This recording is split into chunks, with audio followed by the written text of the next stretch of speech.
50 ለቃ ሞላ ጎሽ ይባላለሁ። እኔ ወደ ፋኖ ልቀላቀልበት የቻልኩት ወይም የፋኖን ዓላማ ሲጀመር ልጀምረውና ልሰለፍበት የቻልኩት የአማራን አንገት ቀና አደርጋለሁ በሚል እሳቤት ነበር።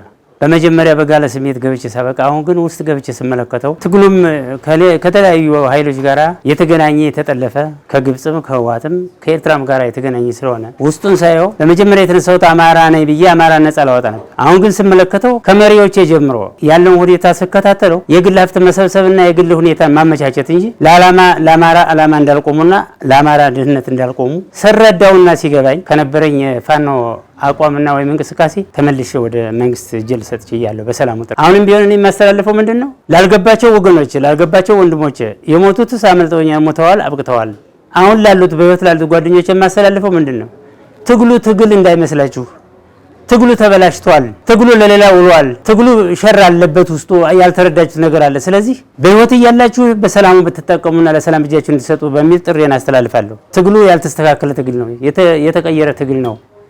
የግል ሀብት መሰብሰብና የግል ሀብት ማካበት የግል ጥቅምን የተመለከተ እንጂ ትክክለኛ የአማራን አንገት ቀና ለማድረግ የመጀመሪያው ዓላማ እንዳልነበረና ዛሬ ትግሉ እንደተሸጠና እንደተጠለፈ ይህን በግልጽ እንዲያውቁትና እንዲረዱ ትፈልጋለሁ።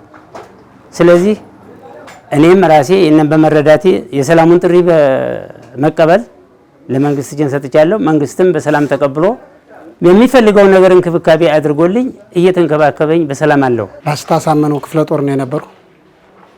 ዞሮ ከመነሻው መጀመሪያ ልዩ ኃይል ነበርኩኝ። ከልዩ ኃይል አግኝቼ እባላለሁኝ። አግኝቼ እንዳየነ ማለት ነው። ከዛ ልዩ ኃይል ጁንታ ሲገባ በዚህ ልዩ ኃይል ነበሩ። ከልዩ ኃይል ይበተን ሲባል ወደ ኤርትራ ግማሾቹ ሲገቡ፣ ግማሾቹ ወደ ፋኖ ተቀላቅለን ያው አማራ በመሆን እንውን ብለን በመመስረታችን ያው ትክክለኛ አማራ ነው ብለን የነበረ ትግል የመስርተን የነበረው። አሁን ግን ከማን ጋር አቀላቀለን መልሶ ደግሞ ከህወሓት ጋር ወስዶ ሰበሰበን። ያው ይቅርታ እንጂ ከትግራይ ጋር ማለት ነው ከነ ገብረጽዮን ጋር እጄ እንትና መራዋ 18 ቀን ተሰብስቤያለሁ። ስናስበው እነሱ የኛ ጨራሾችና እኛን ጨርሰው እኛና እናንተ ተዋግተን ስናልቅ እነሱ በነጣ ወደ አማራ ክልል ለመግባት 4 ኪሎ ለመግባት ጉዞ ለማድረግ ሲሞክሩ በዛ ብዬ ሳስበው እኛንና መንግስትን አፋጅተው እነሱ በነጣ 4 ኪሎ ለመግባት ከጭንቅላት ተሰርጧል። በዛ ልክ ሲሆን እኔ መንግስትን ይቅርታ ጠይቄ ወደ በይቅርታ ገብቻለሁ። በተራራ የወደቁት ጓደኞቼ ግን በጣም ከምንም በላይ በስተት በመውደቃቸው አሁንም ያው ነፍሳቸውን ባጸደ ገነት ያስቀምጥልኝ እያልኩ በስተት እንደኔ ትንሽ ያው እድሜውን ባበደራቸውና ወደ መንግስት ወደ መሐሪውና ወደ አስተማሪው በመጡልኝ በጣም እያዘንሁና እየተከዝኩ ነው ያለሁት እና ያው በዚህ ልክ እኛ ተሳስተን ነበር። በተሳሳትነው ልክ መንግስት እናት ነው፣ አባት ነው፣ አስተማሪ ነው፣ መሐሪም ነው፣ አስተማሪም ነው። ያው ስንመጣ በክብር ተቀብሎናል። በተቀበለን ነው ልክ አሁንም በእንክብካቤት ነው ያለን እና አመሰግናለሁ። ስሜ ደሳለ ስጦቴ ይባላለሁ። ያው በከተማ አስተዳደር ውስጥ ለ8 ዓመታት በተከታታይ በተለያዩ አይነት ስራዎች ስሰራ ኖሬያለሁ። ግን አማራ ተበደለ ብዬ ያው በጁንታው በወረራው ሰዓት ሄጄ እስከ ተክለሃይበር ድረስ ታግያለሁ። ከዛም ተመልሼ ወደ ስራ እየሰራሁ ነበር። ከዛ በኋላ ግን አማራ ተደፈረ በሚል እንደማንኛውም አስተሳሰብ አንግቤ ሐሳቤን ይዤ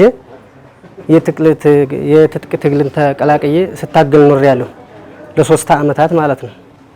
3 ዓመትም ስኖር ግን እያንዳንዱ እኔም ያው ከፍተኛ አመራር ነኝ፣ የክፍለ ጦር ፋይናንስ ኃላፊ ነኝ። በማንኛውም በተቃራኒ ጥላቶቻችን በነበሩት ሰዎች ጋር ተጠልፏል። መጠለፉ የሚጠለፍ ዙሮ የሚዋጋውም ከታይ ያለው ኃይል ነው፣ ስቃይተኛው መታይ ያለው ነው። ያንን በመገንዘብ የመንግስትን ጥሪ ተከትዬ መጥቻለሁ።